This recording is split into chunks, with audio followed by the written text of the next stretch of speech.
Good afternoon, everybody, and welcome to the final webinar in this series on public safety collection. The topic of today's webinar is preparing for recovery of council tax. As usual, this webinar has been set up in partnership with the IRV, and I'm pleased again to be joined by a great panel, the Chair of the Chief Executive of the IRV, David Magor, Nick Rowe, who's the Assistant Director of Local Tax and Accounts Receivable at the London Borough of Ealing, and he's also the Chair of the London Revenues Group. Jonathan Woolridge, who's the Head of Revenues at London Borough of Redbridge, and also joined today by my colleague Chris Warburton, who's at Arum. And later on this afternoon, around 1:15, we'll be joined by Joseph Surtees, who's the Head of Policy Government Debt Management Function. So thank you guys for joining us again. Let's start with the usual introductions. David, can you give us a quick introduction to yourself and who you are, what you do? I am David Magor. I'm the Chief Executive of the Institute of Revenues Rating and Valuation, and in a former life I was a local government officer. I ended my local government career as Director of Housing and Revenues at Oxford City Council, and I've been with the Institute since the year 2000. Thank you. Nick, over to you. Okay, Nick Rowe, Assistant Director of Revenues at London Borough of Ealing. About 35 years, unfortunately, experience in local taxation collection. I think the last 3 months have aged me more than the first 34.9 months, I think. So, but yeah, so a fair bit of experience, and hopefully today we can cover off some of the issues people are facing. Thank you. Jonathan, 33 years or not? Thanks, Forrest. Yes, good afternoon, everybody. I'm Jonathan Woolridge. I'm the Head of Revenues for the London Borough of Redbridge. I've been in post there for just over 2 years, but come with about 28 years worth of experience. And like Nick, I've really felt the pain of the last few months. And I'm always ready for a challenge, but this one has surpassed all challenges that I've seen in my career so far. But bring it on. We're ready for the next one now. I think ever ready. Great. Chris, please, thanks for joining us for the first time in this series. Please give us a quick introduction to yourself. Yeah, my name is Chris Warburton. I'm a Principal Consultant at Arum. We do a variety of engagements, including local authorities. And my background in collections is probably up, to be honest, it's probably up near the 28 years as well. So in a variety of different places before I joined Arum. And I've been with Arum about 4 years, so which has been very interesting. So we've been quite involved in terms of just really sort of monitoring the response to COVID, and particularly around some of the exit planning. And just putting some thought really behind that in terms of what are the steps to take and how to think through some of those things. So that's what we've been sort of pretty busy with since all this started. Great, and the feedback that we've had from our audience is that they really do appreciate your experience and knowledge of the collection. So thank you for joining us. Just give you a quick 30-second introduction to me. My name is Farid Mir, and I've been chairing these webinars. My background is principally in local government. I was a local government officer for the best part of in various councils across the country, head of performance latterly at the Manchester City Council. Also spent a brief stint on secondment to the Cabinet Office, doing some policy and improvement work on local government nationally. And more recently, I've been doing consulting here in the UK, but also in various other around the world. And I joined Arum just under 2 years ago. So my collections experience is a lot less than you guys, but I've done a lot more work around sort of business process improvement in those. So thank you. Let me get some housekeeping stuff out of the way. I hope you can all hear us. If you can't, please email our moderators or use the moderator chat panel, and hopefully we can for you. You won't be able to see each other or hear each other, but we are interested in your thoughts. So please use the Q&A button you should see on the right-hand side to send us your questions. I'll be monitoring those and hopefully raising some of those with the panel during the chat. Any questions that we don't cover, indeed all questions, we will respond to them in writing and send you that after the session, so you can see, you can have an answer to all the questions that are raised. Just to make sure you don't fall asleep, we'll be running some interactive polls in the session. And actually, Hannah, if you could get the first one going so that people can see what happens. You should see that pop up on the right-hand side. Short question, and invite you to submit your response. And again, we'll be able to see that as we go through the webinar. So I think that's it really. So let's get going with the first question. Chris, if I can turn to you firstly, perhaps just a 30-second introduction to what is recovery planning and why do you think it's important for us to do that? Well, I mean, I think the pandemic for most of us, and certainly what we saw, came as a bit of a shock, and it caused a huge amount of volumes to sort of spike up, and there's a huge amount. I mean, everyone we've spoken to has been hugely busy, just in terms of like how do they react to that, how do they get people off site, how do they think about the residents and how they're dealing with it, how do you think about overdue amounts or accounts that are in arrears. And really, the recovery planning is just thinking about, well, where are we going to with the new normal, and how do we start thinking about step by step, how does it return back to either normal or at least some sort of stability, really, as well. And I think that's really where we were doing some work around that from an exit plan point of view. But that's really what the recovery planning is. It's like, what are the steps and what is the plan now we've reached some sort of semi-stability. Great, thank you. Nick, we're quarter one's now over and done with, so what's that brought for you in terms of performance and connections? I think we've got the stats that London authorities have shared. So certainly for my own authority, council tax, we are down on collection by about 1.5%. Business rates is down by about 7%. But the value of the cash losses that authorities are seeing in terms of potential deficits on collection funds are huge. And in London, having a quick look, the figures for council tax vary between around the million mark up to about sort of 5 or 6 million. But when you start looking at the business rates losses on collection fund, they vary again from about £1 million for a couple of the smaller authorities up to like 30 million on quarter one. So when you're looking at some of the big authorities who've got huge intake, some of the authorities who have, things like the airport, for example, the collection fund is way down. So I think to a certain extent, when we talk about the recovery planning, some of the authorities haven't bottomed out yet.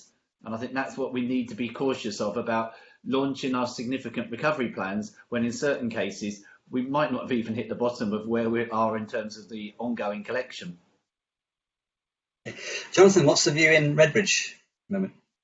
Well, I underline what Nick said in a lot of that. For Redbridge, we're seeing similar numbers, somewhere between 1% cash loss so far this year.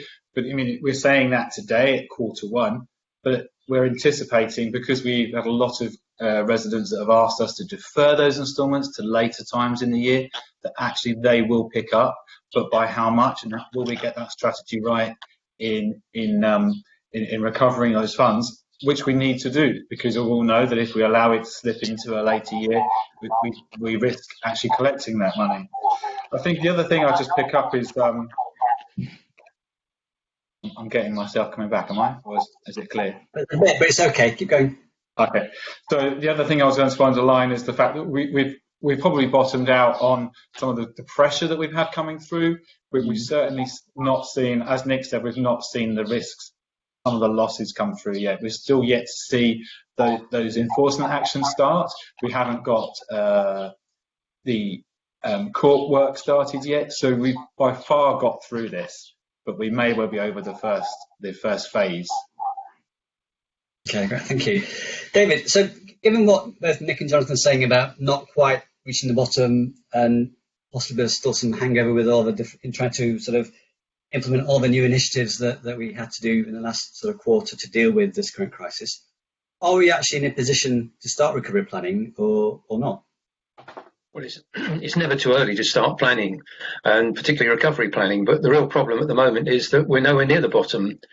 It's early days. We're just into the financial year. As we say, we're talking about quarter one. There are so many things going on around us. The big issues have yet to be resolved. Just looking at COVID-19 generally and the government's policies. Obviously, as far as council tax is concerned, there are lots of people who are currently in work, lots of people who are furloughed. We've got no idea what the impact's going to be on redundancies, so we're going to start to see the impact of that around about sort of October time, and that's when people are becoming under a lot of pressure with their domestic bills. As far as business is concerned, we're seeing the gradual sort of opening up of business, but it's all very slow. And of course, all the companies are saying that they're in real difficulty and the customers are not there. And what is the new normal? We've got no idea what the new normal is. Every day something else changes. That's bound to impact on the economy. We've seen the recent figures about the way the economy has been shrinking. And then, of course, you look at the things that are affecting sort of day-to-day work of Nick and all his colleagues and Jonathan and the rest of the people around the country. We've got a government that are constantly changing things. Only yesterday, a paper came out, which we'll discuss later, no doubt, on the deficits in the collection fund. There is the possibility of the breathing space regulations being laid very shortly. Recovery action is suspended till August, but apparently the regulations that bring the recovery actions back after the middle of August are being prayed against. So there's every possibility that regulation will fall. So it's just the beginning of a very, very difficult time for local authorities. Okay. Well, looking at the results of our poll, most people feel that local government is well placed at 41%. 2% feel that it's very well placed, but actually there's quite a large proportion who are not sure, 35%, and also actually a quite sizable proportion, 22%, who feel that we're not very well placed. So some mixed views there in terms of whether or not we're ready to begin this process. Hannah, if we could start poll number 2, please, while we go.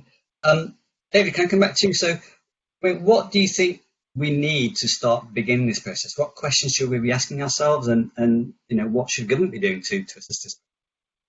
Well, I think as far as the individual local authorities are concerned, every local authority is different. They've all got different sort of socio-economic structures. They've got differences in relation to business rates and the success or otherwise. Nick mentioned the airport. There are those sorts of factors all around. We saw yesterday on the news that Luton Borough Council is in real difficulty with their revenues because they rely on Luton Airport because they own it. There are loads of different factors that are impacting on local authorities. But what local authorities have got to start doing is looking ahead, looking at the debt that they're owed, looking at the profiling that debt and just making sure that they fully understand the position of their debtors. The real impact of COVID-19, as I said already, has not been fully felt yet. I think the pressures on business, of course, the real problem is that if you're administering rate income, the big issues have not yet faced us because the big issues are around liability. There are large office blocks in central London and around the country that are effectively empty. They're empty in the sense that they're not being used, but they are full of furniture and everything else, but the employees can't get in.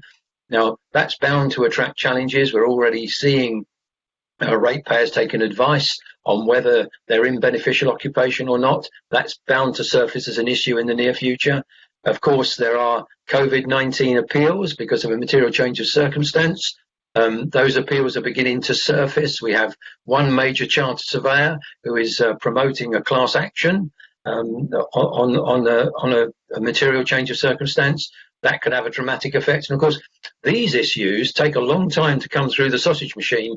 So they'll be sort of hanging over local government. And of course, when you get liability challenges, very similar to the ATM situation, they can go to the Supreme Court and they could be outstanding for a couple of years. There are real major problems facing local authorities. And the figures that Jonathan and Nick outlined earlier on give you just an idea of the way things are going. Just a message to our audience. We don't seem to have many questions in at the moment, so feel free to ask them away, and I shall them to the panel on your behalf. Chris, can I turn to you, please? Obviously, we've been, as Aaron, talking to lots of companies in many industries about the current impact of COVID and how to get out of it. What advice are you offering your clients about what kind of priorities they should be looking to address through their recovery plan? I think, and I'll just go back on a previous comment. I agree. I just don't think it's too early to plan. And I think there's a lot of uncertainty out there, and I also agree with that. But I think it's also, planning early just maybe to get ahead of it. I mean, there's some things that we know and some things we don't know, and some things we know with some certainty, and other things which we know that haven't really come through yet. And it's really around how do we think about the things with certainty, put plans in around those. And I think it's things like, safety of employees. I mean, that number absolutely has to come number one. safety of residents has to come up at number 2. So we've got to think about both of those, because that's often who we are. And then it's really around how do we then act in people's best interests and come to the best outcomes. I think priorities really that we've seen elsewhere have been really around, we know we've had to work off site. I think digital enablement is one of the pieces that's definitely come forward, certainly elsewhere. And really that's a question around how do you test for segments of the population, in this case residents, how do you are the segments of that you can take through a digital journey that will take cost out, but will help you manage volume. So one of the things we know is there's going to be volume that's going to go through, and digital's a ways of doing that. How do you use that to basically gather information or gather data to then inform that segmentation around who you need to go to what particular path, the different actions, or even people who then need to have, are in difficult situations, or people who need to have that human contact. It's really around getting the right volume to the right channel and really maximizing the use of the resource you've currently got. So safety of employees, safety of residents, and then how do you work your process really to try and manage that volume the best you can within the price points and in sort of the budget you've got. Yeah, thank you. Nick, looking at our poll so far, which has just ended, 89% of our audience think that councils should start making their own plans, that we shouldn't hang around waiting for the government to perhaps tell us what to do. What sort of challenges do you find in actually putting together your plans, and how are you looking to overcome them? Yeah, I think I would stress that probably most authorities have been making recovery plans of some extent since day one. As soon as there's a situation, the first thing you've got to try and do is work your way out of it. So recovery planning has been ongoing in most cases throughout the whole of the COVID situation. I think the difficulty, as David alluded to, is what the government are going to do in terms of financial support for local authorities.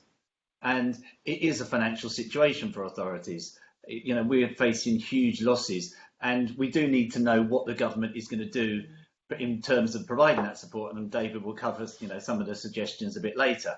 But we just need to start getting our own ship in order, I suppose, effectively, to know what actions we're going to be taking on the elements that we can control. We can't control what central government are going to do in terms of financial support for the authority. What we can do is control what actions we're going to be taking to minimise the effects and the financial gap that we may have at the end of the financial year. And I'm sure all the authorities listening to this call have commenced that long ago, and it's a continually changing picture. Thank you. Jonathan, as a revenues manager, what are your priorities for the coming year, and how are you addressing those in your planning process? Well, I was just thinking of bringing that back, what Nick and David have said, and bringing that back to our local teams. The pressures have changed now. Whilst the authorities got financial pressures, the team have now got to deal with a different type of problem on the telephone, in writing, looking at what arrangements we're making. So I'm questioning perhaps, have we got the right number of staff available to actually work those cases? Because this is an additional pressure, this is additional amount of work. Are we resourced for that? And I'm not convinced that we've got enough people to be able to support those individuals properly. Because I think the conversations we're going to need to have with residents now is going to take a longer amount of time than it might have done previously. We'd have bitten someone's hand off if they're going to want to make an arrangement to defer their account for a couple of weeks or a month or a couple of months or so. We'd be kind of keen to do that.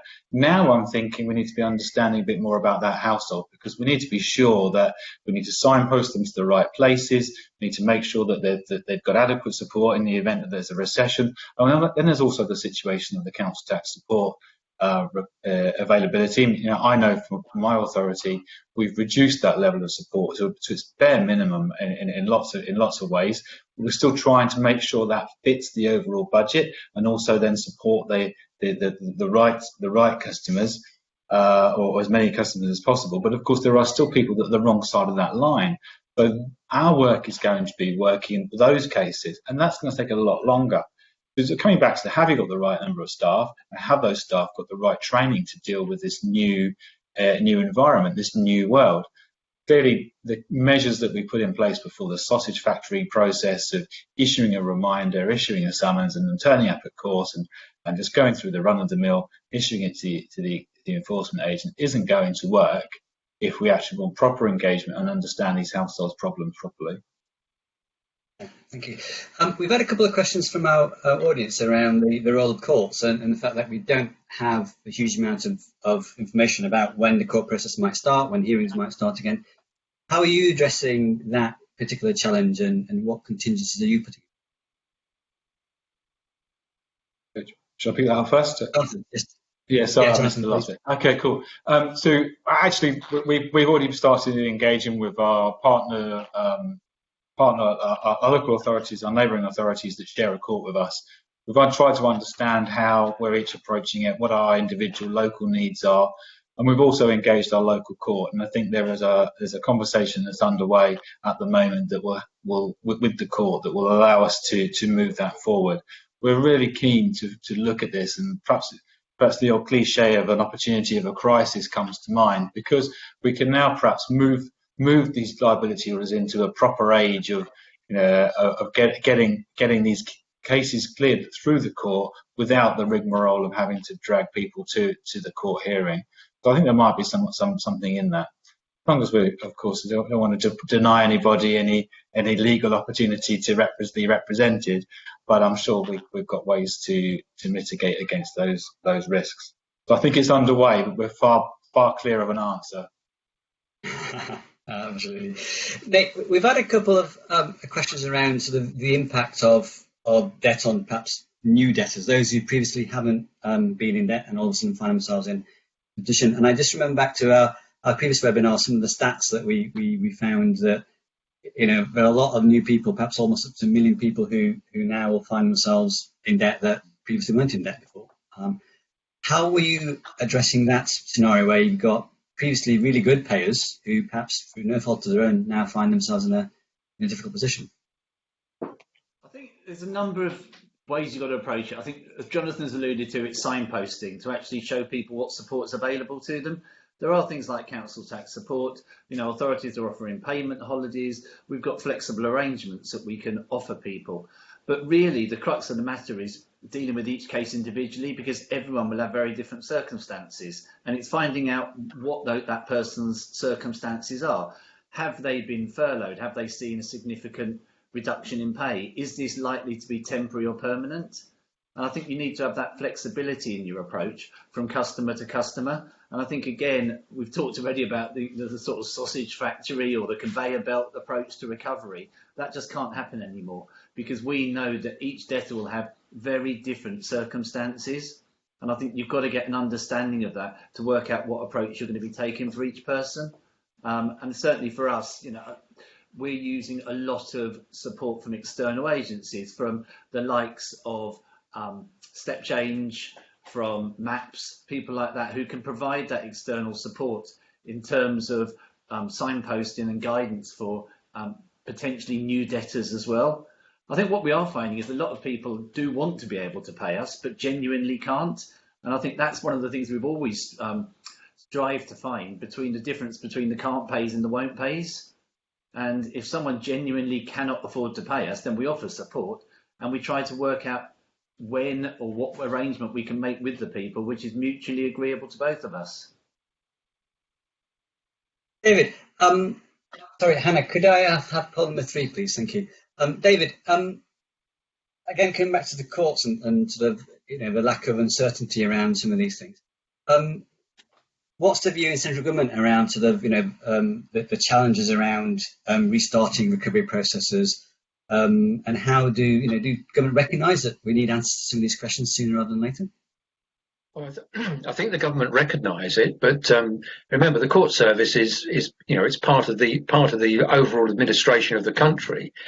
The court service is well organised. They actually, since the crisis started, they've been issuing weekly newsletters, and it's worth local authorities actually picking up those newsletters every week, because what they basically do is they tell you exactly what the situation is in relation to the various tiers of the court.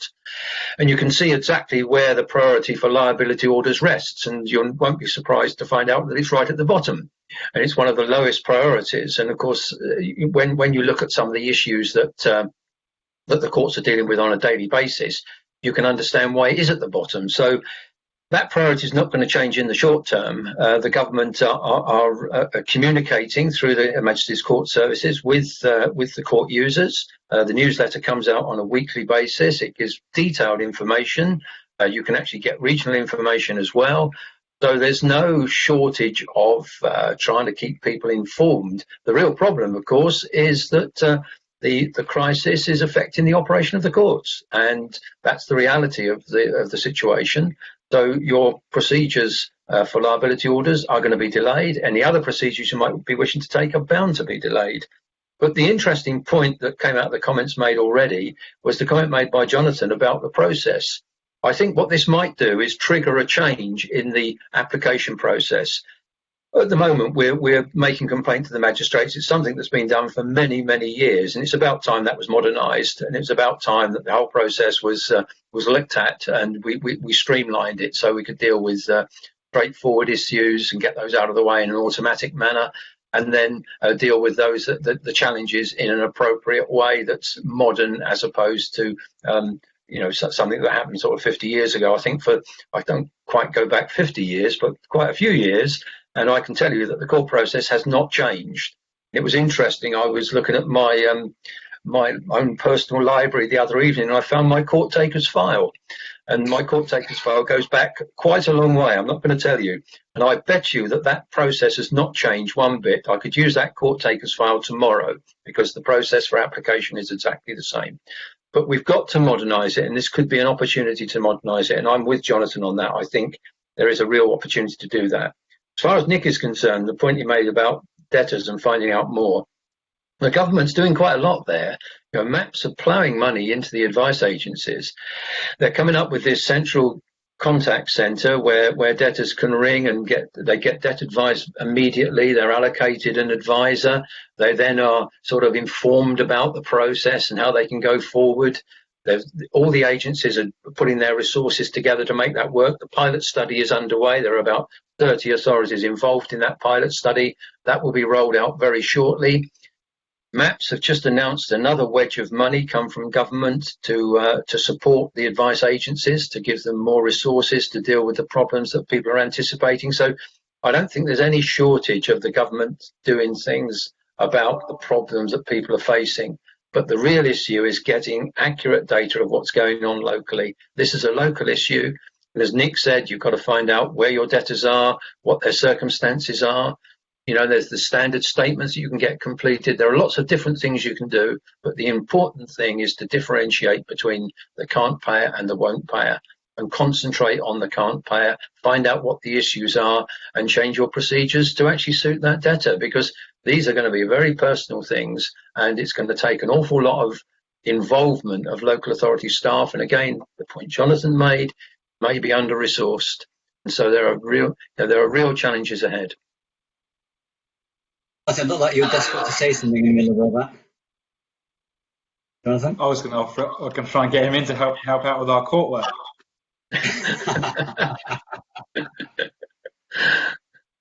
Very good. Chris, is this, the old adage, never let a crisis go to waste. We've been talking to, clients who are in utilities, example, or in banking. What's the great ideas are coming out from those sectors about different ways of tackling recovery and debtors and those who can't and won't pay that might be useful for local government to consider? I think it's very similar. I really do. And I think just going back to what Nick was saying around talking with people and gathering that information, but then importantly, just making sure you're documenting the information, because that can then get used for segmentation. So, for example, someone who's in a vulnerable profession, let's say they're a healthcare worker, we know that they might have issues down the road, or someone who's lost their job, and maybe they're in employment that's going to have difficulty getting back on their feet. All of that is important information that can be then used to then inform that segmentation in terms of what actions to take, what conversations to have, what kind of situation they might be in, and trying to get there before they're actually in it. The other thing I think is common is just the piece what Jonathan was saying around automation, and is that an opportunity to sort of like transform the business with maybe more automation, more digital paths So I think that is very similar. And I think what's been interesting with this crisis so far is, certainly in the private sector, there was definitely investment money in the short term. I think that's sort of waning off maybe a little bit now, but it has been enabled some of these processes just out of necessity to move forward. It's almost like the log jam has burst, and now we can get some things done. I think in this sector here, I mean, certainly there's funding gaps, and I think that's one of the issues that has to be kind of addressed, in terms of doing that. But I think it is an opportunity, if you can do it, to really sort of transform some of the processes and put greater intelligence in, I think. But digital, I think, for in particular, I think and digital journeys is an opportunity for some segments. Isn't for everyone, but it is definitely for some segments. It can help. Yeah, 45% of our audience think that actually we should be looking for some radical change in terms of collections, approaching CT and NNDR collections. Who should be pushing for that radical change? Where does that drive come from? I think all of us. I mean, I was very interested, and I totally agree with the poll results that, almost everyone thought that the status quo approach just won't cut it going forward, and we need change, which I think is encouraging. I think we've all got a responsibility on that. Yes, bodies like London Revenues Group, like the IRRV, have a role to play for the lobbying for change. But on an individual level, we all have relationships with our local MPs, professionally as well as personally. And I think if it's a legislative change we need to go and do the lobbying. If it's change in the working relationships with your court, pick up the phone and speak to them. We've got a meeting in London with the court service tomorrow to talk about a potentially new approach to court hearings, and that will be using local authority buildings rather than the courtrooms. So in other words, the customers would come to us, and there would be some sort of web service link for hearings or meetings to take place. And I think we need to be leading ourselves to drive those changes. At the moment, everyone is inundated. Most people are in backlog situations, and the one thing people don't want to be doing is introducing major change programs. But we need these changes now. So I think it's down to everyone to play that role, to actually lobby, encourage, vocalize any concerns you've got, but also ideas. It's all well and good people criticising and saying this isn't going to work. Think about what will work. And quite often, I think if you come up with an approach that someone else thinks, yes, that could work, that would be a far better way than just us throwing our hands up in the air and saying, oh dear, what are we going to do next? David, I seem to recall the Institute having an idea about a minimum income guarantee. Give us a bit more information about that and how you think that might help us to drive some innovation in collections recovery. Well, basically, we were looking through our faculty boards. We were looking at the wider issues, particularly in relation to the difficulties local authorities are going to have in collecting their charges, not for this year, but for next year, the year after, and most likely for the next 3 years. And so we wrote to the minister, well, various ministers, a few weeks ago, suggesting a guaranteed income agreement where the government would actually guarantee local authority income through over the next 4 years. That's 4 years, including the current financial year, based on previous performance, so that you could be guaranteed that, irrespective of how well or poorly the local authority performed, that they would be guaranteed that income, and that income would be topped up by some form of interest-free loan that would not be repayable until the end of the 4-year period. The idea of that was to give local authorities the option, particularly in relation to council tax and businesses in distress, the opportunity for long-term plans, one to protect the family, and as far as industry is concerned, to protect the industry and to make sure that industries survive this crisis. Now, we saw that, and we still see it as a long-term option, actually helping ratepayers and council taxpayers meet their debts and taking the pressure off the local authorities to put those debtors under pressure to pay. What's happened in the last couple of days, literally yesterday, is the MHCLG have come up with an idea, their own idea, about collection fund deficits. And what they've suggested is that the deficit for this year can be spread over the following 3 years. Now, so 30% this year and then two chunks of 30% for the following 2 years. Now, on the face of it, that to me seems like a pretty hopeless option. Okay, it's fine in terms of the operation of the collection fund, and it'll keep the accountants quiet for a few minutes. But the real issue is about collecting the money, and that doesn't make any difference to the local authority's performance. What we need, why shouldn't we go for radical change? We need to see things change. The application process for enforcement for business rates and for council tax is out of date. It's outmoded. It's still the process that was carried on, as I said, 50 years ago. Let's change that. That could easily be automated. That could easily be dealt with by written representations. There are no difficulties in putting these things in place, and it doesn't need primary legislation. This can all be dealt with by regulation, so it can be dealt with very quickly. You would then only deal with cases where there is a challenge. So that would make an immediate difference. And then as far as helping the council taxpayer or the business rate payer is concerned, is let's start changing the way we do things. Let's start looking at the various approaches to segmentation. Let's get local authorities as a norm to use those processes that have been used in the private sector for a number of years. As far as the business rate payer is concerned, of course, we have, and people have forgotten, the business rate system is under pressure. It's up for fundamental review. Perhaps the government should be looking at reducing the multiplier to actually take the pressure off business. Perhaps that's the only reform that's needed. And then alongside that, look for other sources of local authority revenue. There are lots of things that can be done. We must turn this crisis into an opportunity. Jonathan, do you think the initiatives that David has mentioned there, like the minimum guarantee or the proposal from the Ministry of Housing and Local Government yesterday, will that give you as a revenues manager the space that you need to perhaps step back and reimagine some of these collection processes or not? I think they need to be run in parallel, because for us, if we're still looking at debt recovery, the most effective way to recover that debt is to collect it as soon as it's due. So that has to be in the year in which it's due, which means that we don't let our foot off the gas when it comes to pursuing those that won't pay. Again, we've already covered the can't pay versus won't pay, and it's important to make that differentiation. Nevertheless, we need to pursue the debt in the year that it's due, because we know that the cyclical nature of council tax and business rates just compounds the problem, and it doesn't go away. It's not something you can put freeze so it doesn't accrue like a loan or a credit card. These are quite unique types of debts with their unique solutions. So I'm not convinced that deferring those deficits on the collection fund is the right solution, because in later years, when we still don't collect that money, we're still going to be having the deficit that we've got will be offset against any growth that we've got, and we need that growth. The boroughs need to improve their income, the capacity to raise income, and that's only through their growth. There is very little other option in that area with the current regime. So I'm not convinced it's a solution. David's solution, the IRRV solution proposal,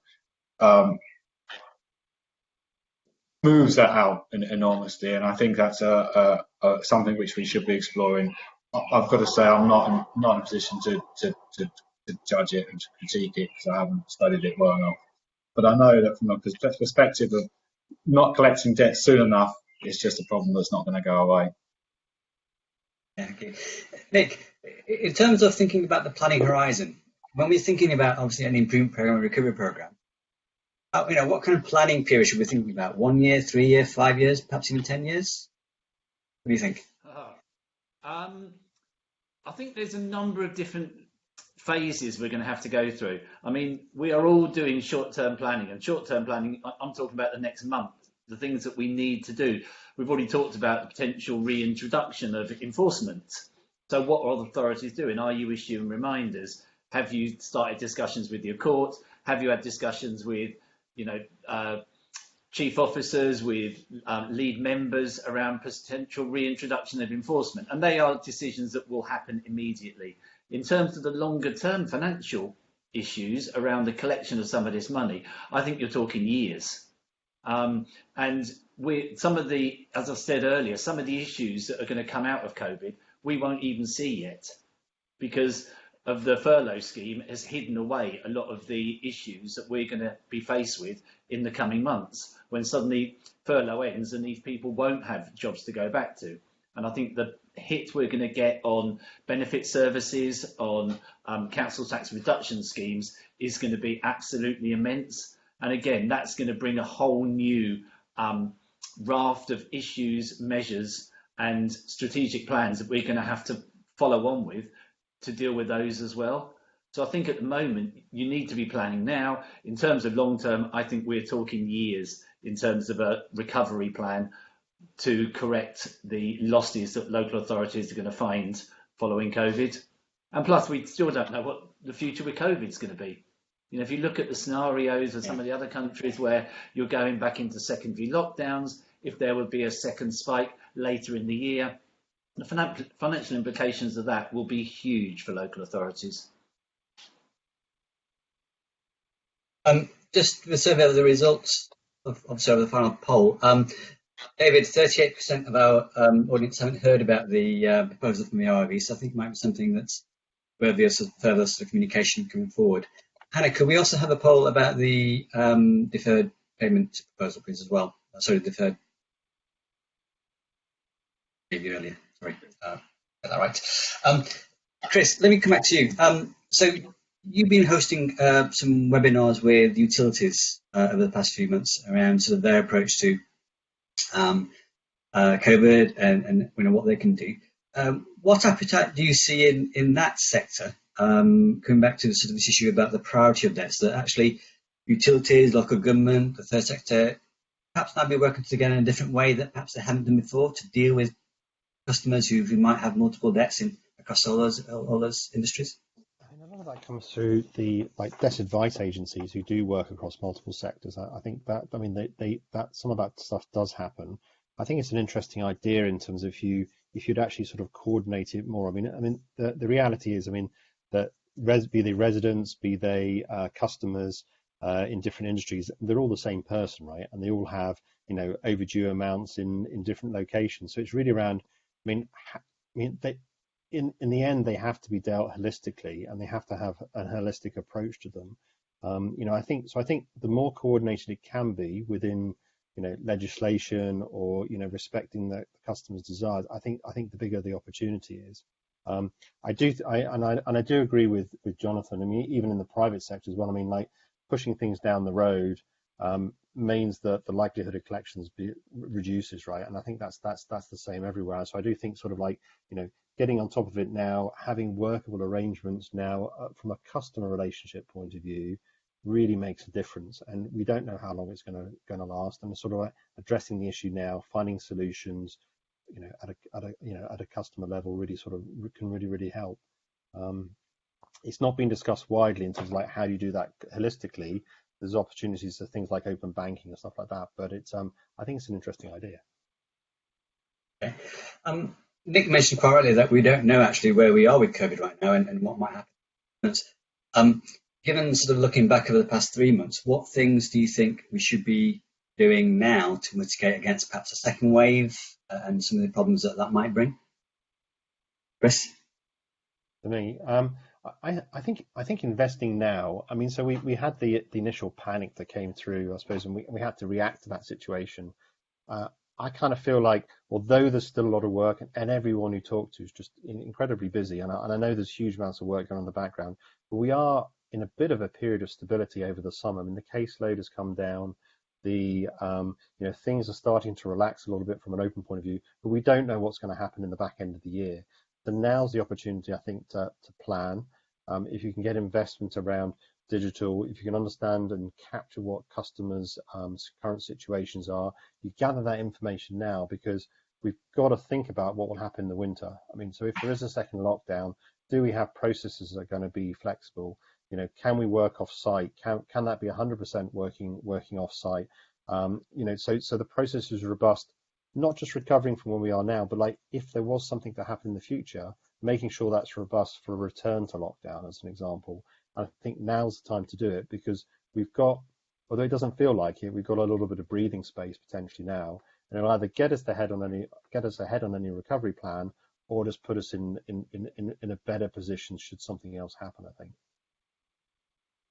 Yeah, thank you. Jonathan, a term that I'm using more with lots of my clients is building resilience, okay? Because shocks will always happen, and this one clearly is a major shock. What kind of things do you think your service and other similar services can do to actually build resilience to any future second waves or third waves potentially that might be coming along? Well, I think it comes back to what Chris said. You know, we weren't ready for something like COVID-19, but we responded, and I think right across the organisation, all organisations, we've had to respond. We've had to lead and we've made huge changes to the way that we're structured to do that.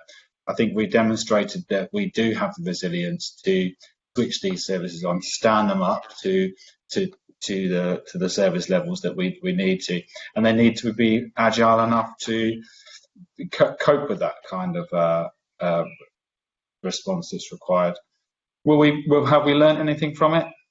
You know, it's classic, isn't it? We'll probably move on to the next problem before we've really considered and gone back to really really grasp, the way we could change, the way we would have done this, and we had the chance to plan it properly. But you know, as with all these things, resilience will sort of bed in. Some of things will stick, some of things won't.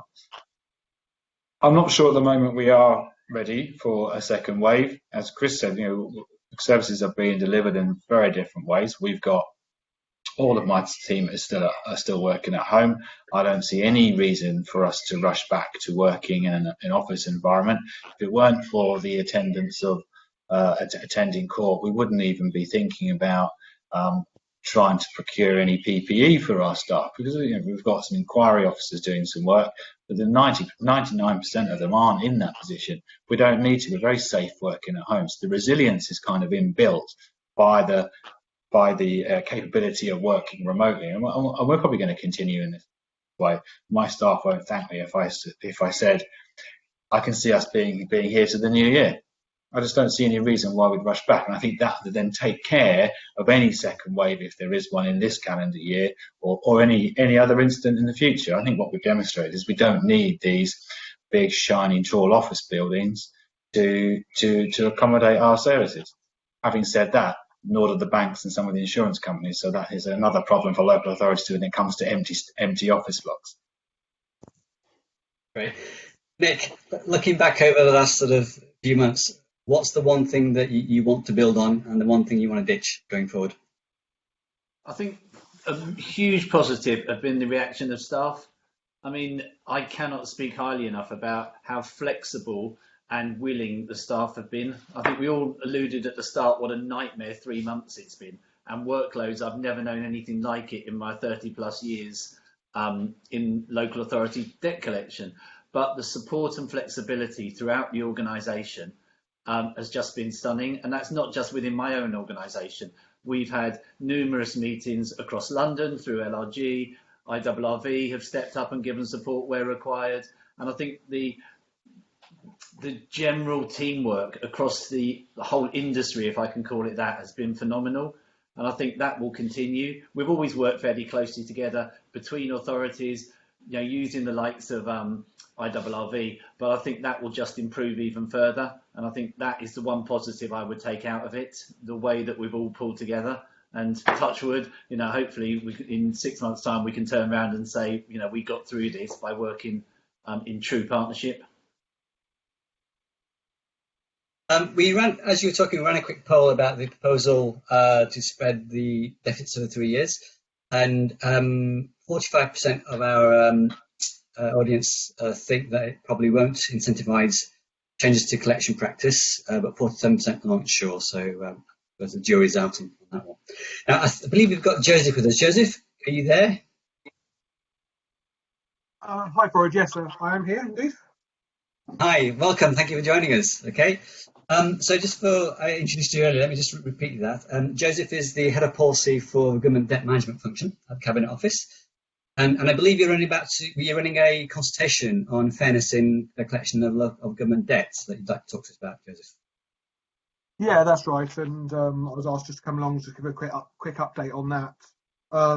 Options for responding. And then, as I understood it, there wouldn't really be time for questions, but I'll provide my email address. So if anybody does have any questions or wants to speak to me after this, they should absolutely feel free to do so. And I'll proceed with that Over unless to there's you. anything else. No, Okay. over to you. Please tell us about that. So, for those of you who aren't familiar with the government debt function, which I'm sure most of you are, having met Steve Coppard, who's well known by everybody in the industry.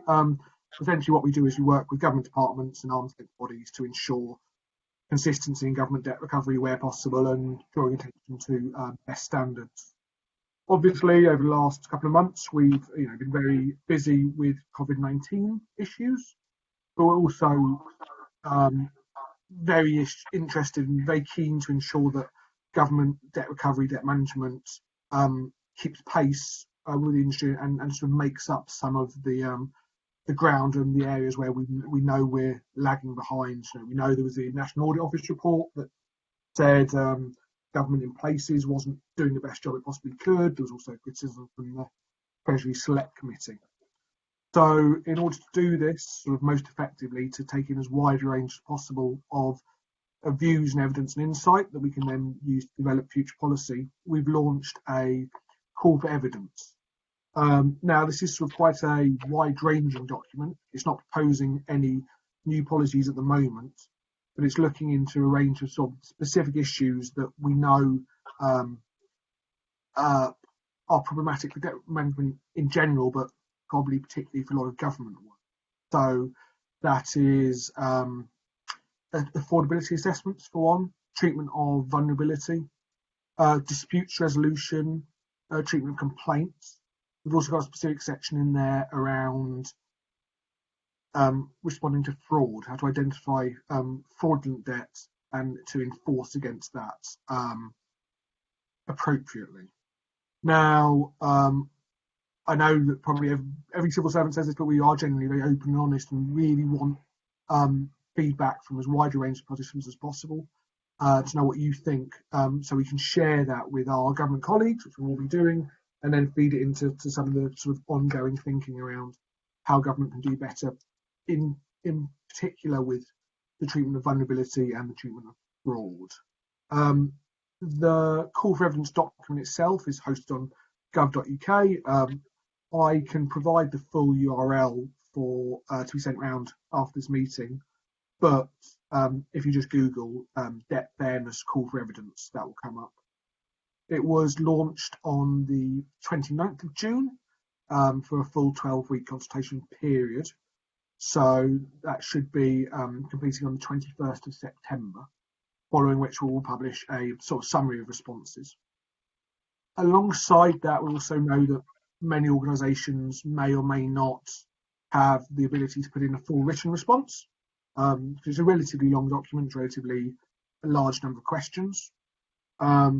So we'll also be holding a couple of sort of digital workshops, not too dissimilar to this, take on board responses from organisations who may not have the time or capacity to do a full written response.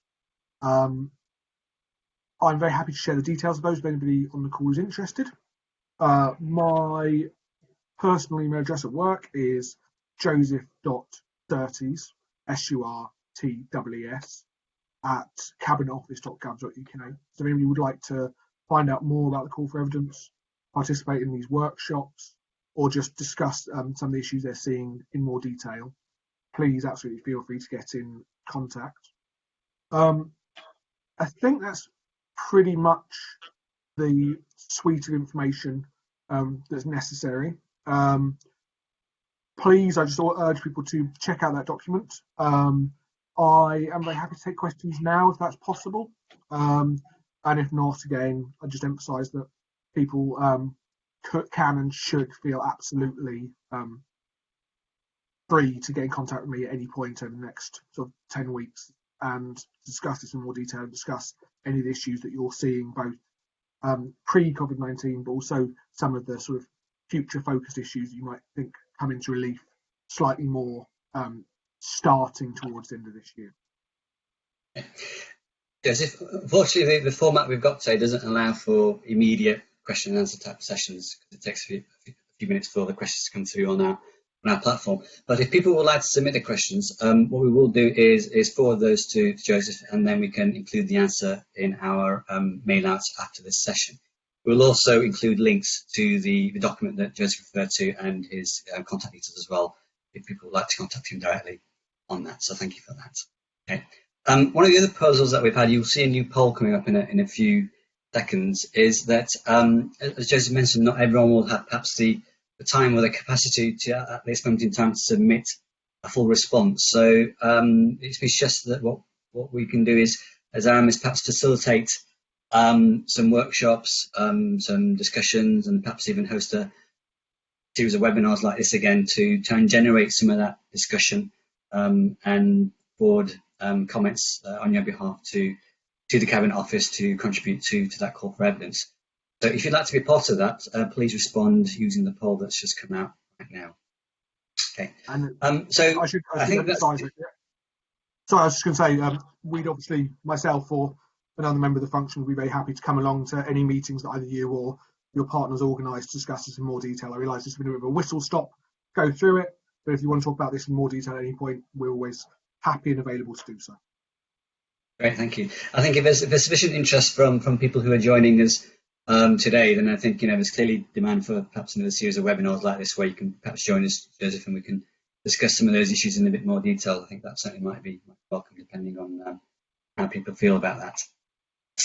So we're almost to the end of our time. Can I just thank everybody who is on the call with us, David Mago, and Nick Rowe, Jonathan Woolfridge, Chris Warburton, and Joseph Surtees, and particularly to Nick, Jonathan, and David, who've joined us for the past 3 webinars. The feedback that we've had has been brilliant. You might be happy to know that we have 113 people still on the call today, so actually the numbers have gone up through this series of webinars. So clearly you are making a big difference. And as I said earlier, the feedback we've had is that our audience really do welcome your insight and experience that you've built over the many years that you've been involved in collections. Also of interest, hopefully, too, is that the advice that you've heard today about planning and some of the things that other industries are doing, Arum is actually putting together what we're calling a playbook, which sort of collates all that advice about how you could be improving your collections going forward, what things you could be thinking about as part of that planning process. So we'll be launching that playbook, which is sort of tailored towards colleagues in the public sector around revenues, council tax, and business rates collection during the course of the next week. So we'll be sending that a link to that out to you after the session again today. Okay. So and one final thing before we go is your feedback is always welcome. So please, after this webinar concludes, you should get a link to a survey. We're very grateful if you could complete that on our behalf. And finally, just in terms of the numbers on the poll, I think 40% of you so far have said that you would actually like to be involved in some further discussions around fairness to government management or for evidence. So I shall take that back to my colleagues and let's look to try and organise some webinars going forward and some opportunities for us to issues that Joseph raised earlier. So thank you everybody for joining us this afternoon, and hopefully we shall see you all again soon. Take care. Thanks very much, everyone. Thank you. Bye. Thank you.